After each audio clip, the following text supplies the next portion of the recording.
Well, as in the tradition, I asked my elders for permission to speak. Elders, do I have your permission to speak? Yes. Thank you. Having gained that permission, I will speak. I'd like to start by saying Habaragani. Habaragani. Now see, the young people, and I was told there are many young people in this church, and that's very exciting news. If I were to say to them, what's up, they'd understand what I just said. Habaragani means what's news. What is the news? What's happening? And during Kwanzaa time, particularly on the first day, when I say Habaragani, you should respond by saying Umoja, which is the first principle, the principle that stands for unity. So I'm going to try it again. Habaragani. Excellent, excellent. I'm not going to take a lot of time because we have some very distinguished speakers to follow me who will articulate the principles. They'll come from a religious perspective. I do, however, have to caution you that Kwanzaa is non-religious, non-political, non-heroic. It is strictly a cultural holiday. However, that is not to say that it is not spiritual. And I feel the spirit in here tonight. Do you agree? All right, I'm going to read a poem that appears in my book, Kwanzaa, Everything You Always Wanted to Know But Didn't Know Where to Ask, that succinctly sums up what Kwanzaa is. In fact, it's called Kwanzaa is. Kwanzaa is a holiday, but unlike most, does not convey a religious observation, nor does it celebrate our nation. And though our nation gave it birth, it celebrates the cultural worth of a darker continent and the people that were sent. People of a darker hue, people much like me and you, people whose great history has been cloaked in mystery. So Kwanzaa is the time and place to reflect and retrace the history missing from the books, a time for taking second looks. Kwanzaa is the poured libation, spilled in reverent observation of the past that paved the way for our people here today. Kwanzaa is in Nguzo Saba, the 7 principles that we harbor, beginning with the unity that makes us strong and helps us see in perspective proper light the other 6 that we recite. One day after Christmas comes, we listen to the Kwanzaa drums and celebrate for 7 days our old customs and modern ways. So Kwanzaa is our very own. Since 1966, it's grown from a private observation to one that's shared throughout the nation.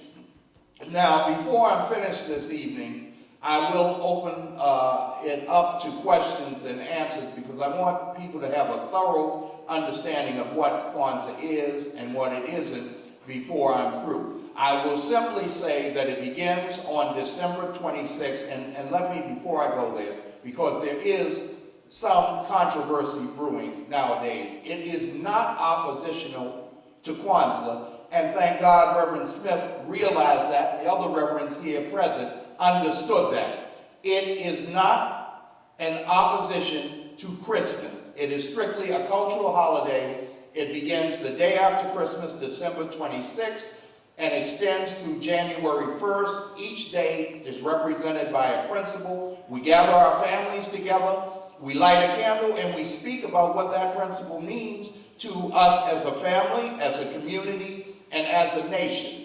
I will have more to say after that, but right now it gives me great pleasure to bring to this podium the Bronx Borough President, the Honorable Adolfo Carrion, who will speak on the principle of Umoja, unity.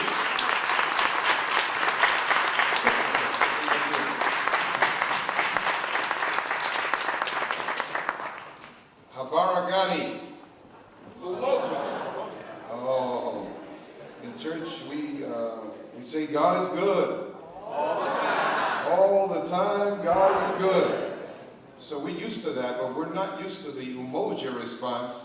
So let's do that again. Habaragani. Umoja.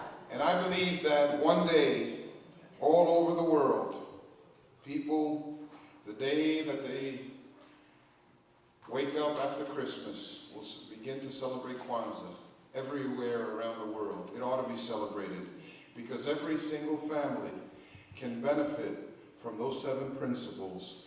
And principles of affirmation of who we should be and where we should be and where we should go and where we have been.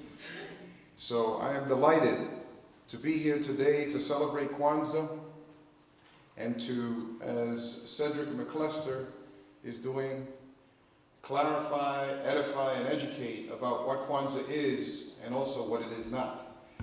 And that in fact, it is a holiday that was visionary, was way beyond its time, was way overdue. I think that 1966 will be a mark year in human history, and that this phenomenon of Kwanzaa will go through everybody's consciousness and bring up the best in humanity. It was the day after Christmas, and all through the Bronx and the city and the United States of America, and hopefully the world, Kwanzaa was being celebrated. May we be able to say that. And may we be able, absent of our direct or indirect connection to the motherland of Africa, be able to celebrate Kwanzaa for what it stands for on its very merits, which I think is important. Unity, self-determination, collective work and responsibility, cooperative economics, a sense of purpose. God, there's sermons, Reverend, there's sermons in all of this. A people without a vision will surely perish, a prophet once said. Creativity. And the last one is faith, a belief that the immediate circumstances are not what dictates the future. So that while we may stand in difficulty, we know that there is promise for tomorrow and the day beyond. I've been asked to share a thought or two about unity. We live in a borough of 1,400,000 people. This borough is an interesting and diverse community with a fascinating history. You ought to look into that history. But we're talking Dutch and German and white Anglo-Saxon Protestant and Irish and Italian and Jewish and African American and Afro-Caribbean and Puerto Rican and Dominican and people from all over Asia. They're coming, they keep coming, it keeps changing, it's vibrant, it's interesting, it is all different, and ultimately it is all fundamentally the same. And our pursuit here in the Bronx is a universal pursuit. Our pursuit is to ensure that we can create a set of conditions for our children that will give them a better life. And I believe that we ought to be united as a community in that purpose. And you know, you've heard of all the cliches, that there is unity in strength. There's strength in unity. That a people divided will fail, but a people united will never be divided. And you've heard many speakers talk and take those phrases and turn them into sermons and great speeches. But there's a simple, fundamental, basic truth that extends to the physical universe, to the universe of ideas and principles, to the universe of business and economic engagement, to the universe of politics, and to the universe of spirituality. That unity is stronger. Unity is stronger than division. That division does not work in the end for anybody's benefit. And there is a huge difference between diversity and division. And that has to be understood, and that has to be clarified as well. That there can be unity and unified purpose with diversity. And that in fact, we are all one family. We are all one family. In the work that I do, I try to take my hat off as the county executive executive, as the president of the Bronx. And I try to take off my official hat and just be the most important thing that I am, which is a father and a husband, a man of my home and my family. And then by extension, I'm forced to put my public hat back on. Because when I think of my children, I think of all of the Bronx's children and all the children of New York City. AJ, 6 years old. Olivia, 9 years old. Sarah just turned 12 last weekend. Rocky, my oldest daughter, is 15. She's going to be 16 in a few months. Everything that we do for those children. My children are representative of our children. We're all in this together. Our futures, as Martin King suggested, are inextricably linked. And so, I would argue and I would submit to you that as an affirmation of one of the fundamental Kwanzaa principles, as an affirmation, extend your hand to a neighbor. Try to imagine the world through their eyes for one moment. And understand that they're concerned about their children and their future and their household just as much as you are. And that if we extend a hand, if we stand united, we will be stronger and we will build stronger communities for our children.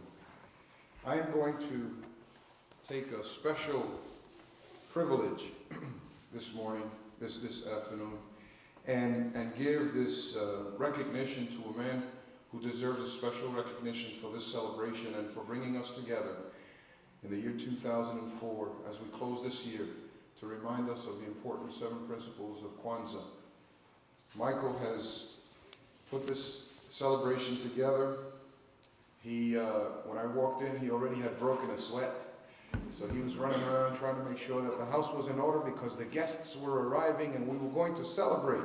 And here we are. Michael, thank you for your vision, for forward thinking, for believing that it's about putting ourselves in the right place in history and allow the Almighty to do His work. And so, on behalf of the 1,400,000 people who make the Bronx their home, we want to recognize Michael Callender with the Citation of Merit for helping us celebrate.